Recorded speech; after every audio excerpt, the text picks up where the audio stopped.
Mr. Investor, welcome back to the channel. So today I'm going to tell you what I've been up to and what we'll be exploring. This is not financial advice, this is for entertainment only. So today, let's break some news. Let's talk a little bit about more institutions building positions, bio-nanogenomics analyst predictions, and also this very interesting confidential treatment order filing. So there's a CT order in the SEC documents for BNGO. Before we get into this video, if you're able to support my channel, please do. It's only 99 cents a month. Click the join button above my head, baby. You can also join my Patreon, but if you're unable to, just hitting the like and clicking subscribe is enough for me. Thank you so much. Drop me some comments, tell me how you're feeling, and enjoy the video. Okay, so first things first, has anything changed with bio-nanogenomics? Has there been any negative news come out? It's still indicated as a strong buy by analysts. 3 of them are saying buy. On average, they're saying $13.92 by the end of 12 months, with a high forecast of around $15 per share and a low forecast of $12.75.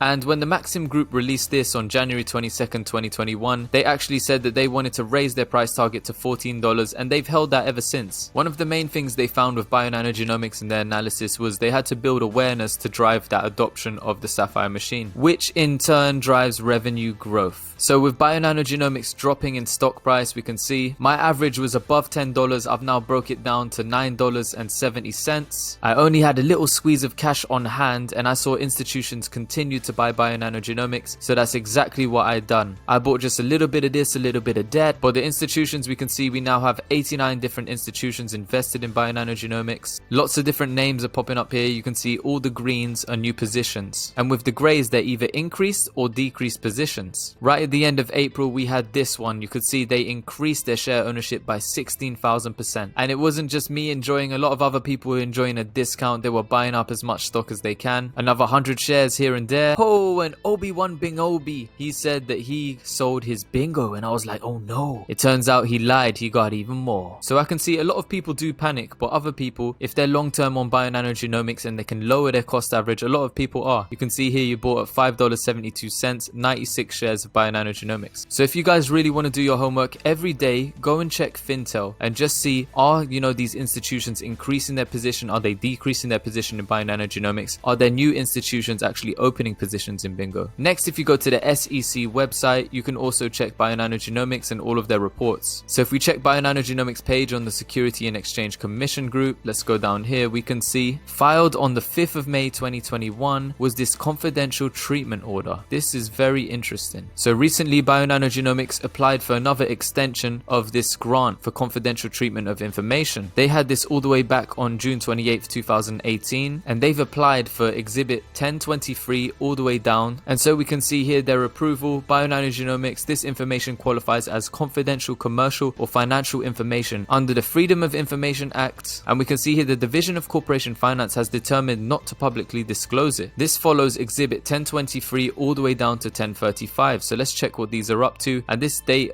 is up to 2024. So we go to bio-nanogenomics SEC, you want to control F and look for the 1023, and when you find it, you will see that there's asterisks next to 1023 all the way down to 1035. This is where they've probably just amended it. So this confidential treatment order covers an agreement between them and Scorpius Technologies, an agreement between them and the manufacturing servicing partner that they have called Paramit Corporation. So Paramit helps them create their instrument, the Sapphire. A lot of the other agreements are with Princeton University, and if we go all the way down to 1035, they also wanted the confidential treatment order to cover their option and sub-license agreement between them and Pacific Biosciences of California. You guys may have seen this before on my channel. You can see here, if you actually look into this file says that BioNano desires to obtain non-exclusive sub-license to such patents controlled by PacBio in order to develop, manufacture, and have manufactured and commercially exploit products in the territory of the mapping fields, as well as an option to obtain a royalty-bearing sub-license to such patents in the territory of the sequencing fields. So they want to keep this confidential from the public. It's qualified as confidential commercial or financial information, and they have chosen, the Division of Corporate Finance has determined not to publicly disclose it. So we've been seeing there's a lot of stuff going on behind the scenes. I showed you Rockefeller Rockefeller University using 4 PacBio systems. This was for the vertebrate genome project, and you can see here there was 4 of these hi-fi systems, and we had the sapphire in the corner, right? Whoops, let me subscribe to Dr. Dean. So Dr. Dean actually recently covered the vertebrate genome project just today, and he ended with this. Moving forward, I think Pacific Biosciences long-read sequencing